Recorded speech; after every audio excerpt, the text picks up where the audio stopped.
Le premier tour des élections municipales a livré une image assez contrastée du paysage politique français.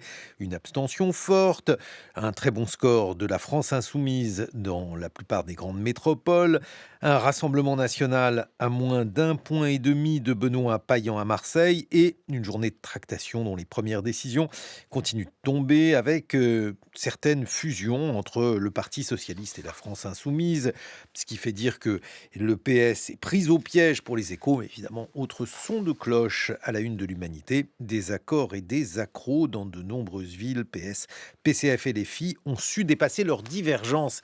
Écrit l'Humanité, nos invités. Je vous les présente immédiatement. Emmanuel de Varesquiel, bonjour. Vous êtes Bonjour. historien, professeur à l'école pratique des hautes études.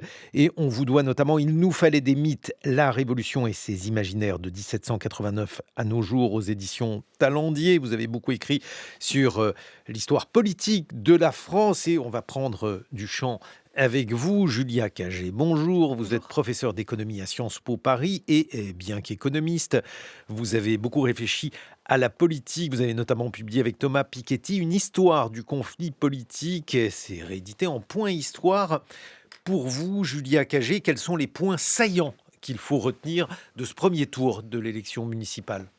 Je dirais que le premier point extrêmement saillant, c'est la fin de la tripartition, la fin du moment Macron, si on peut l'appeler comme ça, où on a cru qu'on avait un nouvel équilibre de la vie politique française qui se définirait autour d'un bloc central avec trois blocs de taille égale. Là, ce qu'on voit, c'est la totale disparition de ce bloc central et la bipartition de la vie politique française avec un bloc de gauche relativement fort et en face de lui un bloc de droite également relativement fort. Alors, ça ne veut pas dire qu'on a exactement la même gauche et surtout pas exactement la même droite qu'avant, puisque cette bipartition marque aussi finalement l'alliance de toutes les droites, que ça aille des républicains, de la droite la plus traditionnelle jusqu'au Rassemblement national. D'ailleurs, c'est quelque chose qui est apparu extrêmement clairement dans le discours de Jordan Bardella des dimanches soirs. Ça, c'est quand même la première grande leçon.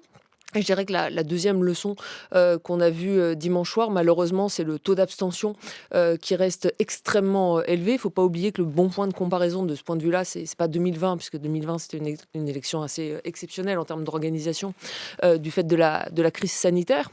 C'est l'élection de 2014 et toutes les élections précédentes. On avait toujours eu une participation électorale assez forte pour les élections municipales parce que les gens sont attachés à leur maire, à leur démocratie locale. Et là, on voit quand même un très fort effritement de cette participation électorale qui doit nous interroger aussi sur la bonne santé de notre démocratie.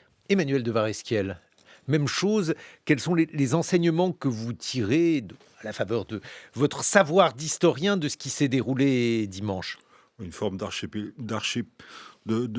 comment dire, L'archipélisation, je oui, me suis entraîné, alors je peux le exactement, dire. bravo. Et puis aussi peut-être une résistance des partis de gouvernement qui sont au fond, que ce soit le Parti socialiste ou le Parti républicain, qui sont plus représentés dans les communes qu'ils ne le sont à l'Assemblée nationale. On a l'impression que ces derniers bastions sont des bastions communalistes ou communaux, et avec une sorte de décalage entre les élections législatives, les élections nationales et les élections municipales. C'est un peu ce sentiment qu'on a. Est-ce qu'il y a un certain nombre de figures du passé qui peuvent vous permettre d'éclairer cela? Dans votre dernier livre, Il nous fallait des mythes, livre que vous avez publié chez Talendier, et vous revisitiez les mythes de la Révolution et la manière dont ceux-ci survivaient entre la Révolution et ses conséquences, disons, en passant par Napoléon le Grand et l'autre plus petit. Que voyez-vous en la matière, Emmanuel de Varesquiel? Un certain nombre de choses. D'abord, l'apprentissage démocratique passe par les communes. Les lois municipales sont pléthores en France depuis la Révolution, à commencer par la grande loi de décembre 1789, avec au fond deux principes. Un premier qui est celui de l'égalité communale. Ça, c'est intéressant.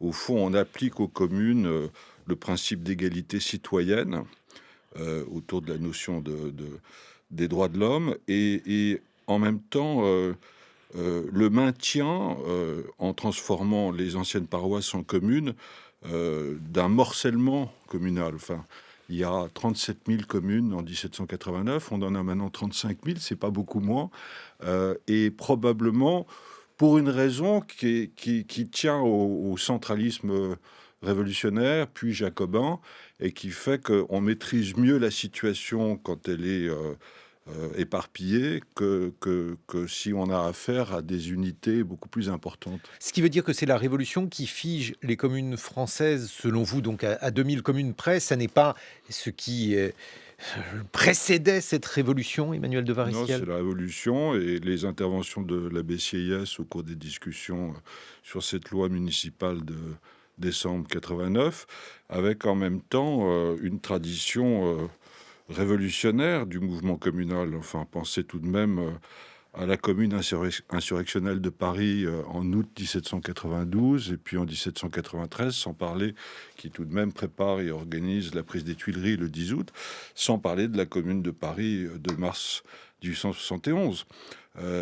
Et à chaque fois que vous avez une transition, c'est une litote politique en France, c'est-à-dire au fond un mouvement révolutionnaire parisien, vous avez une tentation ou des tentatives de petites républiques communales. On le voit très bien à l'occasion des Trois Glorieuses, des barricades parisiennes de juillet 1830. Vous avez un certain nombre de petites républiques communales qui s'organisent sur l'ensemble du territoire du royaume. Julia Cagé, une chose qui frappe Jérôme Fourquet, il n'est pas le seul, je le lis dans Le Figaro, c'est que la droite classique est en grande difficulté. Alors il cite par exemple Marseille. Marseille, c'était donc la ville de Jean-Claude Gaudin. Martine Vassal fait 12%. Lille, elle fait 8%. On pourrait prendre aussi l'exemple de Paris. Je crois qu'il y a eu des maires de Paris qui étaient à droite, il me semble, il y a longtemps, mais Non, mais effectivement. c'est trois exemples qui sont quand même très différents. Lille, historiquement et depuis plusieurs décennies, est une ville qui est extrêmement marquée à gauche. Et le fait que 8%, c'est pas beaucoup, hein, quand non, même. c'est pas beaucoup, mais c'est pas très étonnant. Le score de Rachida Dati l'est sans doute un peu plus. En même temps, on avait 3 candidats de droite, même 4, hein, si on va jusqu'à Thierry Mariani à Paris. Sarah Knafo a fait un score extrêmement élevé, mais qui n'est pas si surprenant si on fait une analyse électorale en comparant les élections municipales à ce qu'on a eu aux élections présidentielles. Éric Zemmour était extrêmement fort dans un certain nombre d'arrondissements de la capitale, qui sont exactement les mêmes arrondissements où on retrouve aujourd'hui Sarah Knafo en position de force. Et derrière, en fait, vous avez toujours eu un bloc central qui s'en est sorti extrêmement bien également à Paris. Au final, si vous additionnez aujourd'hui Sarah Knafo, le score de Bournazel et celui de Rachida Dati, en fait, on n'est pas très loin de ce qu'on avait à Paris pour la droite en 2020, mais on a un bloc central qui s'est aussi à nouveau un peu effrité ici. Alors c'est un peu plus étonnant à Marseille d'une certaine manière.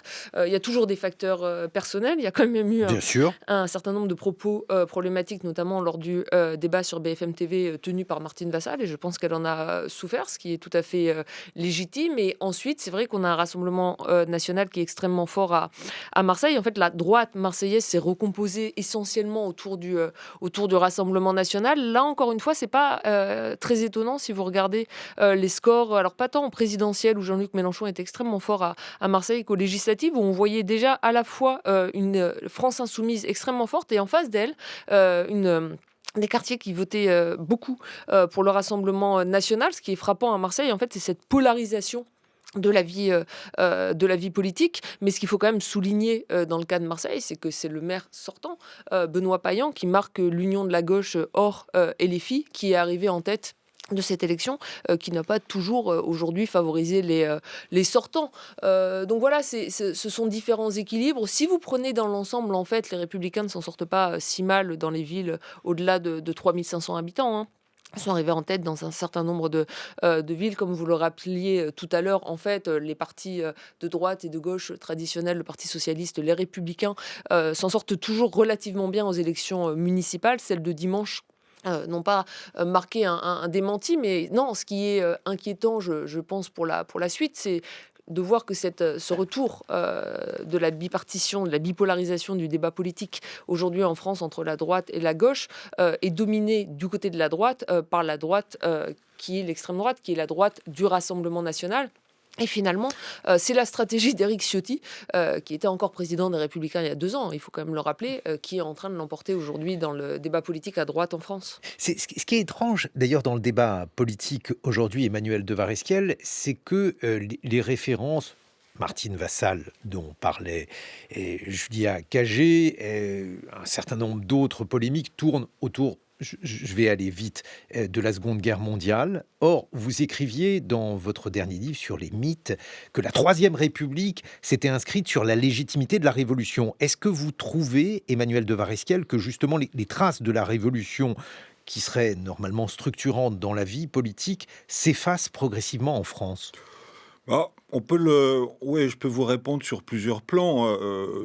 La Révolution est marquée par Marx ou a introduit une culture politique qui est plutôt une culture de l'affrontement qu'une culture du compromis. Ça, au nom de l'indivisibilité de la nation et de l'incapacité à considérer son adversaire comme un opposant, mais plutôt comme un ennemi. Enfin, toute l'histoire parlementaire de la Révolution française est une histoire d'exclusion. Je pense par exemple à la lutte que se mènent les montagnards et les Girondins et à l'exclusion des Girondins en mai-juin 1793. Alors ça, Donc, c'est un bon exemple parce que c'est une matrice de Oui, l'affrontement jusqu'au boutiste. oui, alors elle a connu des évolutions et il y a eu tout de même une culture du compromis. Je pense par exemple à l'accession au pouvoir du général de Gaulle en juin 1958, qui se fait sur un accord avec la gauche quand même, hein. Donc, Oui, après, le, des événements militaires, on est qu'on pourrait d'accord, qualifier de mais douteux. il Pour le n'empêche compromis, ça il interroge. n'empêche qu'une partie de la gauche va voter en faveur de Gaulle en juin 58, c'est un fait. Et donc, ce compromis, il existe, mais enfin, la culture française issue de la Révolution fait on a du mal à la pratiquer. Voilà. Et puis l'autre visage de la France que vous avez étudié, c'est le visage de l'alliance, quoi qu'il en coûte, au gré des vents politiques, c'est Talleyrand. Oui, alors Talleyrand a toujours mis en avant l'intérêt de l'État, parfois les siens propres d'ailleurs, Oui, je pensais plutôt pour aux siens expliquer qu'à ceux de l'État d'ailleurs, mais c'est vous qui m'avez renseigné Talleyrand. ce sont les gouvernements qui me négligent, disait Talleyrand. Il est un bel exemple de continuité de l'État. Alors on peut le prendre De continuité de du Talleyrand côté surtout. oui, enfin les deux.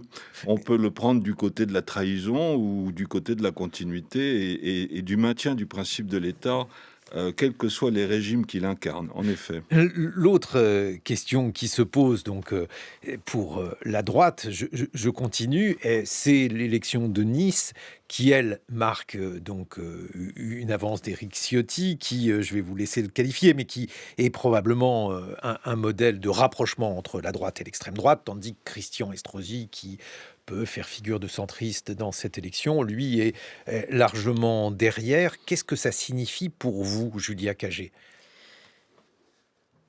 Que la rebipolarisation de la vie politique française est en train de se faire avec un bloc de droite aujourd'hui dominé par le Rassemblement national. Encore une fois, il faut prendre un tout petit peu de recul. Alors celui-là, il ne sera pas historique, il est très contemporain. Mais Éric Ciotti, il y a encore 2 ans, il était à la tête du parti Les Républicains. Il poussait pour une alliance avec le parti Reconquête. Il poussait aussi pour des alliances Il avec avait le raison. Rassemblement national. Ah non, enfin, Du point de politiquement ou du d'un point point de de vue vue politique, purement stratégique. C'est la question qui se pose. je ne parle que de stratégie politique. Pour Éric Ciotti, sa personne et lui sans doute, dimanche futur maire de Nice, il a fait un calcul, politique qui était un calcul, intelligent, ça c'est évident.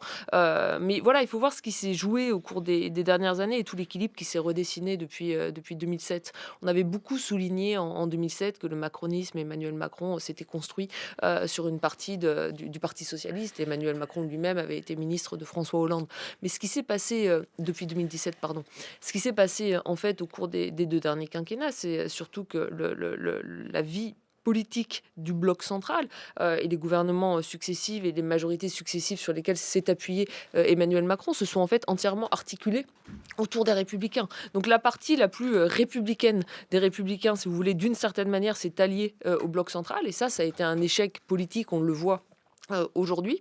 Et puis, la partie la plus à droite a rejoint le Rassemblement national. Et ce qui est frappant aujourd'hui, c'est ça qui va être intéressant à voir électoralement en 2027, c'est que si moi je regarde et ce qu'on a fait avec Thomas Piketty dans une histoire du conflit politique, les caractéristiques des électeurs Rassemblement national, là je ne parle pas de l'électorat de Reconquête ou de Xara Knafo, mais si on regarde les caractéristiques des électeurs Rassemblement national, ce sont des classes populaires rurales pour l'essentiel. Et c'est pas évident du tout que ces électeurs Rassemblement national se retrouvent demain dans le programme et dans la ligne économique que défendait Éric Ciotti quand il était à la tête des Républicains. Emmanuel de Varesquiel. Toute la vie politique, d'abord la Révolution, c'est l'invention de la politique. Et puis toute la vie politique française, c'est construite sur une bipolarisation d'une droite et d'une gauche. Je ne vois pas que la France ait des traditions centristes. À commencer par l'échec du libéralisme au cours des grandes discussions parlementaires de septembre 1789 à l'Assemblée nationale. Et au fond, On a ce eu qui deux se moments passe... de tripartition, les années 1870, 1880, 90, 1900, autour du bloc progressiste, c'était un gros moment de tripartition. Ensuite, elle a redisparu jusqu'au début des années 1990 et ça a réapparu vrai. au cours des dernières décennies. Mais ce qui se passe depuis l'élection du président de la République, d'Emmanuel Macron, c'est tout de même, au fond, Macron a fait avec les anciens partis de gouvernement ce que Mitterrand a fait avec le Parti communiste dans les années 1980. On va en reparler et vous évoquerez peut-être la Restauration, une autre époque sur laquelle vous avez beaucoup travaillé, Emmanuel de Varesquiel, je ne sais pas, les commentaires d'Hugo dans Choses vues, où il explique que les maires sont impuissants face à la misère de France, qui est peut-être là aussi quelque chose à ressusciter. On en parle dans quelques instants. Emmanuel de Varesquiel, on retrouve Il nous fallait des mythes, la Révolution et ses imaginaires de 1789 à nos jours chez Talandier, puis votre biographie de Talleyrand qui fait référence. Julia Cagé, une histoire du conflit politique en point histoire, votre livre coécrit avec Thomas Piketty, 8h sur France Culture. France Culture, Guillaume Erner. Nous sommes en compagnie de l'historien Emmanuel de Varesquiel. On vous doit notamment, Emmanuel, Il nous fallait des mythes, la Révolution et ses imaginaires de 1789 à nos jours, c'est chez Talandier. Julia Cagé, vous êtes professeur d'économie à Sciences Po Paris et vous co-signez avec Thomas Piketty une histoire de conflit politique. Celle-ci est disponible en poche. Un commentaire par rapport à ce que vient de dire mon camarade Jean Lémarie. Non, mais je pense qu'il a raison sur le cas de Marseille, comme le cas de Paris, vont être deux cas extrêmement intéressants à regarder. Moi, je pense qu'il faut regarder ce qui se passe à Marseille et Paris par rapport à l'union qui se fait dans le reste de la France et pas sous-estimer finalement le facteur local. Pourquoi on peut avoir de l'union à Toulouse, pourquoi on peut avoir de l'union à Lyon, dans plusieurs grandes villes et pas à Marseille et Paris. Figurez-vous que je vous pose la question. Parce qu'on a eu beaucoup plus de violence finalement dans la campagne. Si vous prenez des propos qu'a pu avoir Sophia Chikirou, par exemple, contre Emmanuel Grégoire, on a dépassé finalement l'affrontement politique tel qu'il se fait normalement dans des termes républicains et démocratiques. Mais sur le fond des programmes, et c'est là où ce qui va être important selon moi, je pense, est l'intelligence de la part de la France insoumise à partir du moment où Benoît Payan a dit que de toute façon, il ne fusionnerait pas les listes, ça serait de se retirer à Marseille en disant, écoutez, dans ce cas-là, nous, on prend notre responsabilité politique et on ne laissera pas le Rassemblement national l'emporter. Pourquoi c'est intelligent ?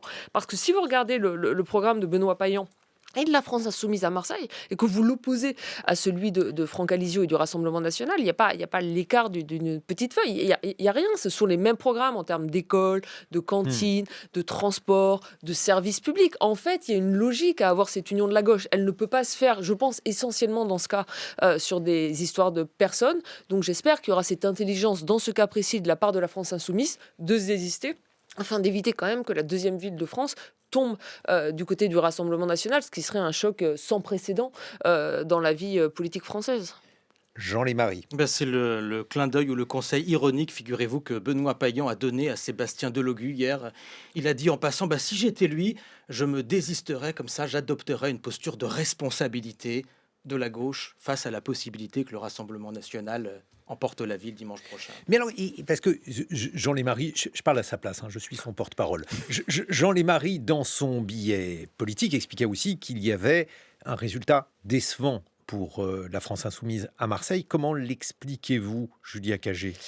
Ce qui est frappant du côté de Marseille, c'est la faiblesse de la participation électorale et politique. Là où la France insoumise a des résultats extrêmement forts dimanche, par exemple dans des villes comme Roubaix, et c'est aussi le cas à Saint-Denis, c'est là où elle a été capable de mobiliser très fortement politiquement. Ça, c'est la stratégie qui a été suivie par Jean-Luc Mélenchon et par la France insoumise au cours des dernières années. C'est de se dire que finalement, là où était l'électorat insoumis qu'il fallait aller chercher, c'est du côté des abstentionnistes. Dans les villes comme Roubaix, où ils ont réussi à le faire, aller chercher les abstentionnistes, les mobiliser, ils ont fait des excellents scores, ça arrive largement en tête à Roubaix. Et dans les villes comme Marseille, où ils n'ont pas finalement réussi à aller chercher ces abstentionnistes, ils ont des scores qui sont beaucoup plus décevants.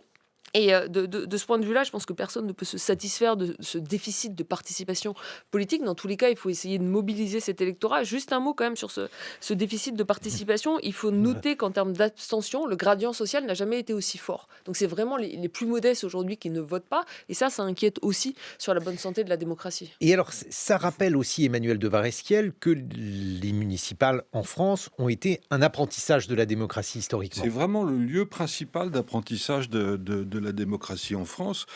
Toute histoire municipale française, depuis la Révolution, c'est l'histoire d'une lente descente du politique vers les mairies.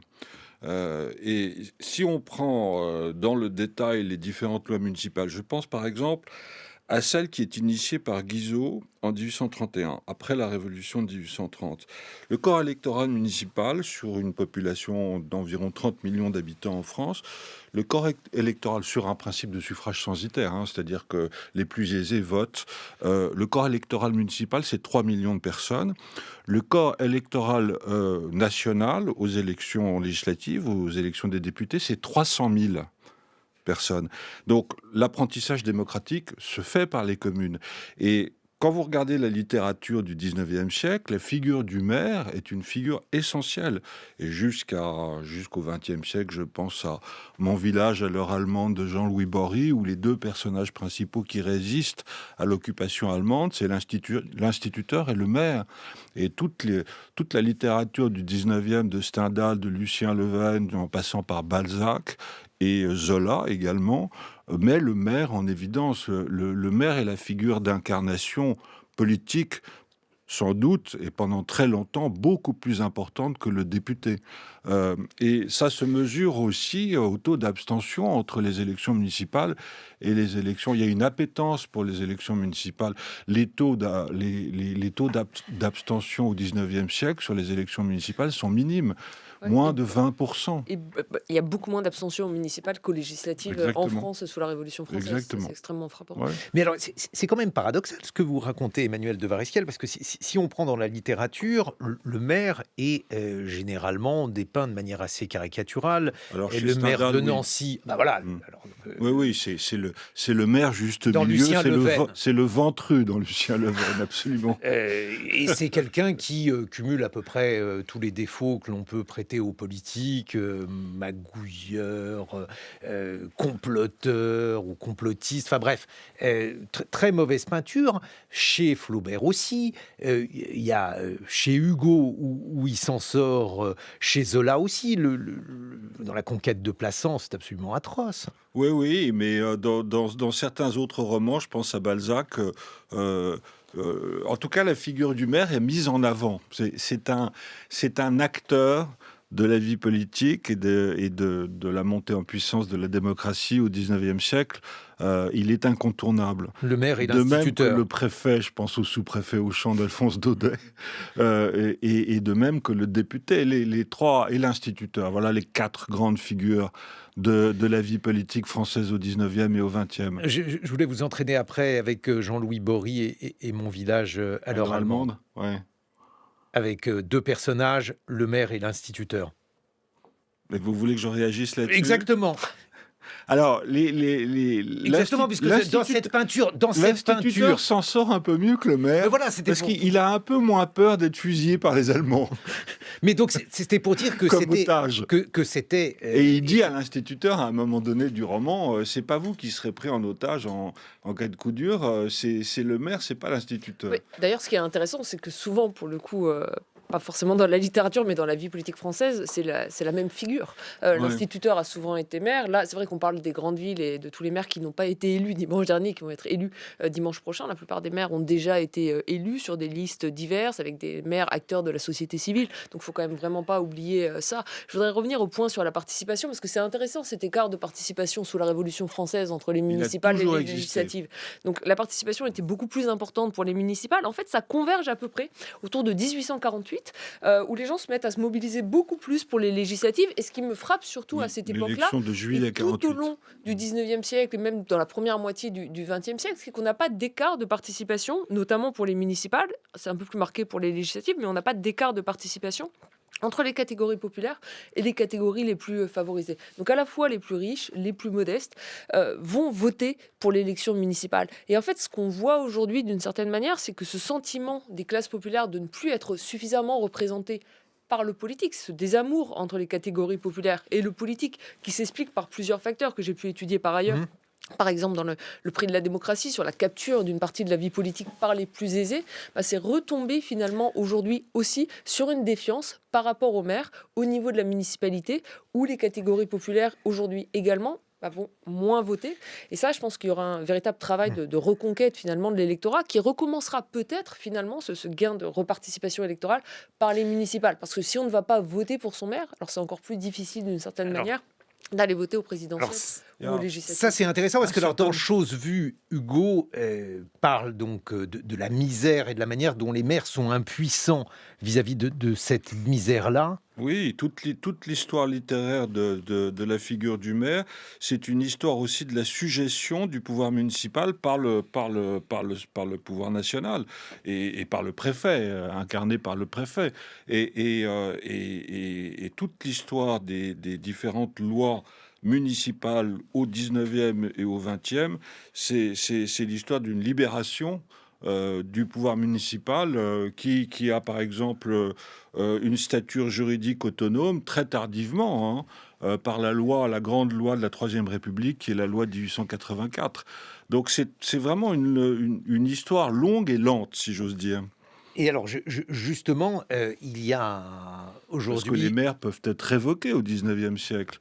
D'abord, ils sont nommés au-delà de 3000 habitants. Les maires et les adjoints sont désignés soit par le préfet, soit par le pouvoir central. Et alors, justement, aujourd'hui, il y a quelque chose de nouveau, c'est cette loi donc, qui interdit le panachage et qui a modifié beaucoup de choses. Elle est très récente, c'est une loi de mai 2025, si mes souvenirs sont bons, et pour moi, elle est une sorte de recul démocratique par rapport à la liberté qui est donnée. Il faut voir quand même que les communes de moins de 1000 habitants, c'est 60% des 35 000 communes françaises. Donc c'est très important. Et cette impossibilité, il y a eu énormément de listes uniques dans les petites communes de moins de 1000 habitants, ce qui évidemment ne crée pas un désir et une forte envie d'aller voter. Julia Cagé. Non, moi je pense que les municipales en France, il y a deux manières de les étudier. Il y a ce qui se passe dans les petites communes qui ont toujours eu des législations relativement différentes, de lois électorales en dessous de 9000 habitants, même vous avez des règles différentes pour ce qui est du financement des élections, des contraintes qui s'imposent, et puis les plus grandes villes. En France, c'est ça qui est extraordinaire, c'est ça qu'on a utilisé avec Thomas Piketty dans l'histoire du conflit politique, c'est qu'on a 35 000 communes. Et en fait, 35 000 communes, ça veut dire qu'on a des très grosses communes et aussi des communes de 100, 200, 500, 1000 habitants. Et là, on fait de la politique différemment. Il faut une liste unique, il faut se mettre d'accord en amont des élections. En fait, c'est quasiment de la démocratie locale. C'est vraiment de la démocratie participative. De ce point de vue-là, quand il y a une liste unique, je pense qu'il ne faut pas surestimer le poids ou non de la participation électorale parce que l'enjeu est limité. Donc, en fait, on peut être au soutien du maire, de la liste électorale et finalement pas prendre la peine, entre guillemets, d'aller voter puisque de toute façon, il n'y a pas d'enjeu électoral. Ce qui est plus triste et plus frappant, c'est quand on voit un certain nombre de communes où il y a un véritable enjeu, cette bipartition entre la droite et la gauche, deux modèles de sociétés extrêmement différents et où les gens ne vont pas voter. Et encore une fois, je pense qu'il ne faut pas sous-estimer tout ce qui se joue aujourd'hui avec des élections municipales. Le niveau d'impôt, il y a un facteur municipal extrêmement important. L'accès au logement, il y a un facteur municipal extrêmement important. Les écoles, la cantine, les transports. En fait, tout ce qui fait, ou beaucoup de ce qui fait le quotidien des citoyennes et des citoyens français se joue aujourd'hui au niveau des élections municipales. Jean Lémarie. J'ajouterai encore un autre exemple, mais j'irai là dans votre sens, c'est la question de la santé. Les maires, tout au long de cette campagne, ont été plus que jamais interpellés sur les questions de santé, de l'accès aux soins, l'installation de médecins. Vous savez, toutes ces maisons de santé créées par des maires très nombreux et qui restent vides, faute de praticiens aujourd'hui. Et là, quand vous discutez avec les candidats, les candidates de droite ou de gauche, mais vraiment de la France insoumise jusqu'au Rassemblement national, tous et toutes assez vite vous avouent leur impuissance dans une certaine limite. Ils peuvent mettre en place des solutions, mais grosso modo d'ailleurs, ce sont les mêmes et elles ne suffisent pas aujourd'hui. Emmanuel de Varesquiel, vous qui avez travaillé sur la restauration, où la question qui se posait était la question de la légitimité politique, l'une des questions qui se posait, aujourd'hui, l'abstention, c'est aussi à nouveau la question de la légitimité politique. Oui, bien sûr. Vous me faites penser à la restauration et je vous répondrai par un paradoxe du point de vue des positions des uns et des autres sur le spectre politique. Vous savez que le principe communaliste et de décentralisation est un principe qui est conduit par l'extrême droite, par l'ultra-royalisme sous la Restauration, et qui progressivement passe à gauche. Il y a beaucoup comme ça de chassés-croisés politiques. Je pense à l'écologie qui est plutôt prônée par la droite avec toutes les compromissions qu'on connaît sous Vichy et qui passe à gauche dans les années 1950-1960. Ça vaut pour la décentralisation. C'est très intéressant de ce point de vue-là. Et du point de vue de la question de la légitimité, elle ne se pose pas tant en termes électoraux et de participation. Elle se pose en termes de souveraineté et d'incarnation. Dans la mesure où l'organisation des pouvoirs d'État tourne autour d'un exécutif héréditaire. Hein. Donc on n'est pas tout à fait dans la même situation. Mais alors justement, ça c'est quelque chose d'intéressant parce qu'on pourrait lire de cette manière-là le résultat des élections en disant qu'il y a un véritable écrasement de la droite classique, sauf dans quelques lieux, je pense au Havre. Je parle de la droite classique, de la droite libérale, de la droite, disons, de Valéry Giscard d'Estaing à Balladur et de la droite orléaniste auparavant, évidemment. Ce qui est un signe... C'est une sorte de bilan du macronisme qui est un bilan, disons, contrasté peut-être. D'un point de vue électoral, aujourd'hui, le bilan du macronisme est plus que contrasté, hein, puisque vous avez aujourd'hui une défaite ou une déroute électorale absolument totale du parti central. Et si on prend la seule exception peut-être d'Édouard Philippe au Havre, qui n'est pas encore sûr de l'emporter dimanche prochain. Et Sébastien Lecornu. Et Sébastien Lecornu. Dont la liste a été élue dès le premier tour. C'est une véritable bérésina. Par contre, ce qui est intéressant, en fait, c'est de voir que le Parti socialiste, lui, se porte au final plutôt extrêmement bien. Il arrive en tête dans un certain nombre de villes. Il a des maires élus dès le premier tour dans un certain nombre de villes. Même à Cray, par exemple, où Athénaïs Couidry a été élu sur une liste d'hiver gauche après de longues années donc d'une ville dirigée à droite par Hervé Mariton, ce qui est le signe d'une alternance, y compris en milieu rural, pour l'exemple de Cray dans la Drôme. Oui, et le rapport de force à gauche est très différent de ce qu'on a pu voir par exemple lors des dernières présidentielles. Alors ça ressemble peut-être un peu plus aux législatives, mais finalement où le bloc du Parti socialiste est devant le bloc LFI. Quand même, par rapport à l'exemple que vous venez de citer en ruralité, moi il y a un point que je veux souligner qui est extrêmement frappant dans les résultats qu'on a eu dimanche, c'est à quel point le clivage territorial et géographique est marqué.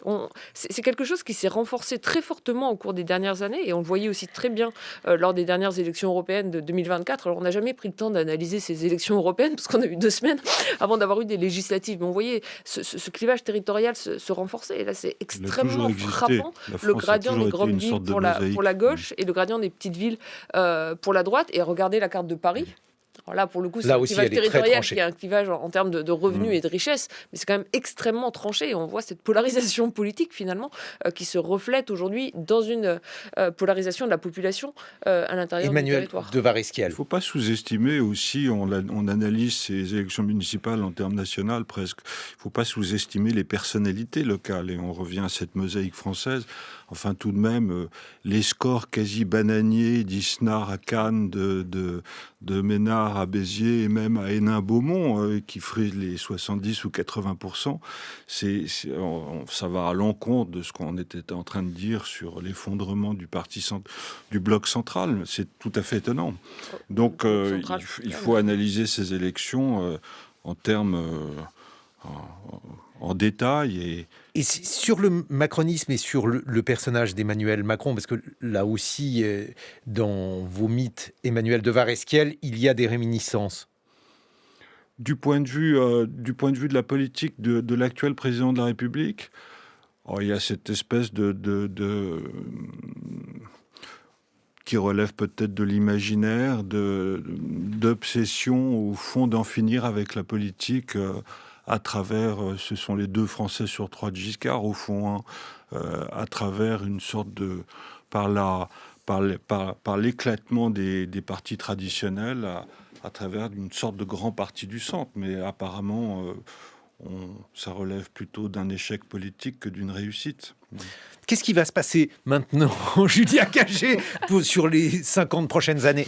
Non, plus précisément, dans quoi ces municipales sont, selon vous, annonciatrices ou peuvent permettre d'infléchir la politique en prévision de 2027? Ce qui va être intéressant, c'est de voir dans quelle mesure, finalement, cette union de la gauche qui est en train de se faire dans un certain nombre de communes aujourd'hui en France, et en fait dans la majorité des cas, si on enlève pour l'instant Paris et Marseille, devrait refléter finalement une union de la gauche pour 2027. C'est-à-dire qu'on a eu le nouveau Front populaire en 2024. Là, de fait, on va vers une stratégie d'alliance. Pourquoi? Pour un calcul politique qui est quand même assez simple. Et je ne dis pas calcul politique d'un point de vue négatif, ici vraiment du point de vue mathématique du terme. C'est que quand vous avez un bloc de gauche, un total gauche qui est autour de 33%, s'il part divisé à une élection, il ne peut pas l'emporter. Donc ce qui serait intéressant, c'est de voir dans quelle mesure aujourd'hui la France insoumise va accepter de ne pas faire de politique à géométrie variable, et notamment d'arrêter de dire d'une certaine manière il faut absolument faire l'union pour les municipales, mais on ne peut pas du tout participer à une primaire ou à une union de la gauche pour les présidentielles, et essayer un peu de réconcilier finalement les 2 hémisphères de la France insoumise. Emmanuel de Varesquiel. Vous nous demandiez au début un avis général sur ces élections. Et, il y a une forme de radicalisation du spectre politique, du jeu politique qui n'est pas nouvelle. Moi, je pense à une caricature qui a eu beaucoup de succès en 1815, tout de suite après les 100 jours et Waterloo, qui représente 2 personnages, un jacobin d'un côté à cocarde tricolore et un ultra-royaliste de l'autre à cocarde blanche, qui se battent. Et la légende était la suivante: les extrêmes se touchent. Et on retrouve un peu la même situation lorsque les uns et les autres s'envoient des noms d'oiseaux, antisémitisme d'un côté, fascisme de l'autre. On retrouve ces clivages, au fond, qui traversent quasiment 2 siècles d'histoire politique française depuis la Révolution française. C'est pas nouveau. On a toujours l'impression qu'on vit une situation tout à fait nouvelle. Mais quand on regarde les choses sur le long terme et sur les 2 siècles de notre histoire, entre guillemets, démocratique, au fond, il y a des constantes. Hein. Oui, mais surtout, si vous regardez d'un point de vue programmatique, quand on parle à propos de la France insoumise, d'un programme de rupture et d'une gauche radicale, d'un point de vue purement économique et des mesures sociales qui sont dans le programme aujourd'hui de la France insoumise, il est beaucoup plus social-démocrate que ne l'était le programme de François Mitterrand d'union de la gauche en 1981. Donc il faut quand même aussi regarder les faits, les mesures qui sont proposées en termes de réduction des inégalités, de redistribution, et ne pas se jouer de mots. Et d'ailleurs, je pense que c'est là où, pour le coup, les électeurs ne sont pour la plupart du temps pas dupes. Les noms d'oiseaux, ça plaît beaucoup aux médias, parce que c'est ça aussi qui permet de faire l'actualité, mais les électeurs regardent les programmes. D'ailleurs, c'est important. D'une appétence française pour les imaginaires, les symboles, enfin on en revient. Il faut regarder encore aujourd'hui l'importance des professions de foi. Une véritable réalité historique. Hein. Merci à tous les 2 d'avoir été avec nous. Emmanuel de Varesquiel, historien, il nous fallait des mythes, la Révolution et ses imaginaires de 1789 à nos jours aux éditions Talendier. Julia Cagé, une histoire du conflit politique, vous l'avez coécrit avec Thomas Piketty et c'est réédité chez Point Histoire. Dans quelques